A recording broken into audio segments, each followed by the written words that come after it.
1000 பிரச்சனை இருந்தாலும் நெருக்கடியில் மாலத்தீவுக்கு உடனே கை கொடுத்த இந்தியா. மேட்டர் இதுதான்.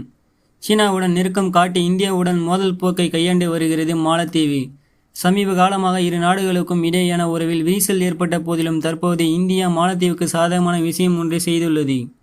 இந்திய பெருங்கடலில் அமைந்துள்ள தீவு கூட்டங்களை உள்ளடக்கிய குட்டி நாடு மாலத்தீவு. இந்தியாவுக்கு நெருக்கமான நாடாக இருந்து வந்த மாலத்தீவில் கடந்த ஆண்டு ஆட்சி மாற்றம் ஏற்பட்டது.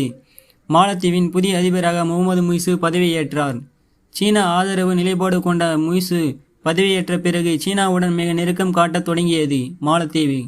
இந்த சூழலில் லட்சத்தீவில் சுற்றுலாவை மேம்படுத்தும் வகையில் பிரதமர் மோடி தனது சமூக வலைதளத்தில் வெளியிட்ட புகைப்படம் குறித்து சர்ச்சைக்குரிய வகையில் மாலத்தீவு அமைச்சர்கள் பதிவிட்டனர்.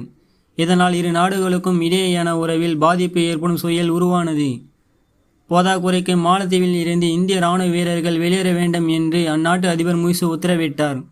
மாலத்தீவு இப்படி இந்தியாவுக்கு எதிராக முய்சுவை முறுக்கினாலும் இந்தியாவையே பெரிதும் அந்நாடு நம்பியிருக்கிறது.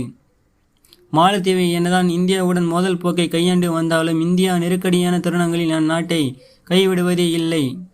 அதை நிரூபிக்கும் விதமாகத்தான் தற்போது இந்தியா செயல் ஒன்று அமைந்துள்ளது.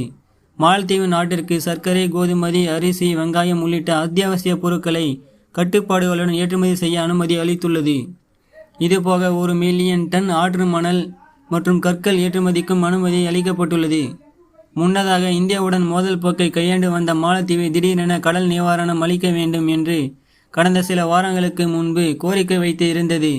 இது தொடர்பாக மாலத்தீவு அதிபர் முகமது முய்சு கூறுகையில், மாலத்தீவில் பெரிய எண்ணிக்கையிலான திட்டங்களை இந்தியா செயல்படுத்தியது. எங்களின் நெருங்கிய நட்பு நாடாகவும் இந்தியா உள்ளது. தொடர்ந்து அப்படியே இருக்கும். இந்தியாவிடம் மாலத்தீவு வாங்கிய கடனை திருத்தி செலுத்துவதற்கான காலத்தை திருத்தி அமைக்க வேண்டும். இத்தகைய கடன் நிவாரணத்தை இந்தியா அளிக்கும் என்ற நம்பிக்கை உள்ளது. கடன் திருப்பி செலுத்தும் விவகாரத்தில் நான் இந்தியாவுடன் பேசிக்கொண்டு வருகிறேன் என்று கூறினார்.